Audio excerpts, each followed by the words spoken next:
সবাইকে জানাই শুভ সকাল।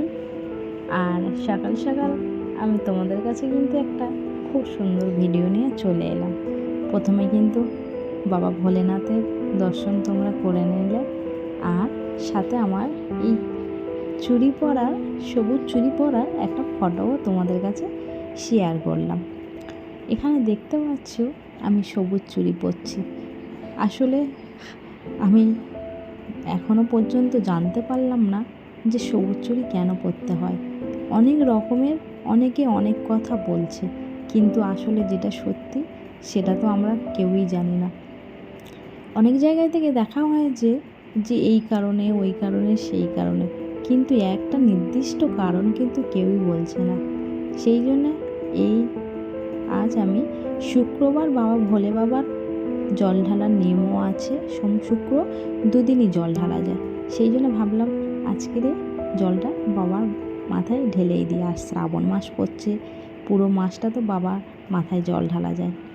সেই জন্যে আমি বাবার মাথায় জল ঢালার জন্য প্রস্তুতি নিয়ে নিলাম। আমি দেখতে পাচ্ছি একটু আলতাও বলেছি, আর চলে এসেছি বেলপাতা তুলতে। বাবা তো বেলপাতা ছাড়াই তো অসম্পূর্ণ, তাই না বাবার পুজো?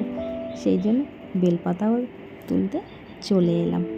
তোমরা জানো সবুজ চুড়ি কিন্তু আমি এটা নিয়ে 3 বছর পরছি, কারণ আমি বাবা ভোলে বাবার শ্রাবণ মাসের এই উপোসটা আমি 3 বছর করছি। সেই জন্যে সবুজ চুড়িটাও আমি 3 বছর ধরে পরছি। এটা আমার ফার্স্ট টাইম নয়। তোমরা আগের আমার প্রোফাইলে ভিডিও দেখলে বুঝতে পারবে যে সবুজ চুড়ি আরও আগে আমি 2 বছর পরেছিলাম। তো সব কথা বাদ দিয়ে এখন আসে আমার গপুর কথা। দেখেছো তো, গপু ঘুমাচ্ছে, ওকে আমি তুলে দিলাম, দিয়ে ওকে সাইডে রেখেছি। তারপরে বাবার স্নান করিয়ে দেবো বাবাকে, দিয়ে তারপর গপুকে স্নান করাবো। তো আমি প্রথমে কিন্তু ঘি নিয়ে নিলাম। ঘি দেখো, আজকে তো শুক্রবার আর শ্রাবণ মাসের প্রথম, বাড়িতে যা কিছু ছিল ঠাকুর ঘরেতে তাই কিছু দিয়ে কিন্তু ভগবানকে মানে বাবাকে ভোলে বাবাকে সেবা করলাম। তারপরে আজকের আমি বাজারে যাব, গিয়ে যা কিছু সামগ্রী লাগার সব কিছু নিয়ে চলে আসব। তো যতটুকুই ছিল ততটুকু ঘি মধু দিয়ে আর গঙ্গার জল দিয়ে বাবাকে স্নান করিয়ে দিলাম। ব্যাস এইটুকুই। আর বাবাকে স্নান করানোর পরে একে একে সবাইকে বসিয়ে দেবো। সবাইকে কিন্তু আমি আলাদাভাবে স্নান করিয়ে নিয়েছি। নিয়ে আমি একটু এখানে দেব আতপ চাল আর একটু চিনি। আমি তোমাদেরকে আগেই বলেছি যে আমার বাড়িতে মানে আমার মন্দিরে যা কিছু আছে তাই দিয়ে আমি আজ ভোলে বাবাকে সেবা করব। তো আমি যা কিছুই ছিল তো সেই সব কিছু দিয়ে দুধটা আজকে নেওয়া হয়নি, একটু লেট হয়ে গেছে বলতে, সেই জন্য দেওয়া হয়নি। তো আমি কিন্তু এখানে চন্দনের টিপ দিয়ে দেবো বাবাকে। বাবা কিন্তু এই চন্দনের টিপটাই পরতে ভালোবাসে। এটা কী চন্দন আমি ভুলে গেছি, তো আমার অতটা মনে নেই।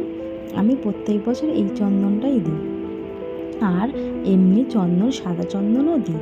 তো সাথে আমি নিয়ে দিয়েছি আতপ চাল, একটু চিনি। ব্যাস একটু চিনি, আতপ চাল।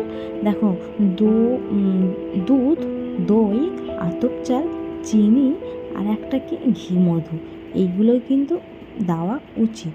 আতপ চালটা নয়, মানে ঘি মধু দুধ চিনি আর দই, ব্যাস 5টা। পঞ্চমৃত বলে না, ওটাই। ঘি মধু দুধ দই আর চিনি, এইটাই কিন্তু পঞ্চমৃত, ঠিক আছে? আমি বেলপাতাটাও ওং বলে লিখে দিয়েছি, ওং নমঃ শিবায় না ওং লিখে দিয়েছি। লিখে আমি বাবার মাথায় দিয়ে দেবো, শিবলিঙ্গের ওপরে, বাবা শিবলিঙ্গের ওপরে দিয়ে দেবো। আর সাথে একটা ফুলও দিয়েছি। আর কিছু না, ব্যাস এইটুকু তোমাদের কাছে শেয়ার করলাম। তোমাদের যদি ভিডিওটা ভালো লাগে অবশ্যই কিন্তু লাইক কমেন্ট শেয়ার করে দিও। আর সাথে আরেকটা কথা, আমি কিন্তু কর্পূরের প্রদীপও জ্বালিয়েছি, কর্পূর জ্বালানো খুবই শুভ কাজ। তোমরা বাড়িতে বৃহস্পতিবার করেও কিন্তু কর্পূর জ্বালাতে পারো।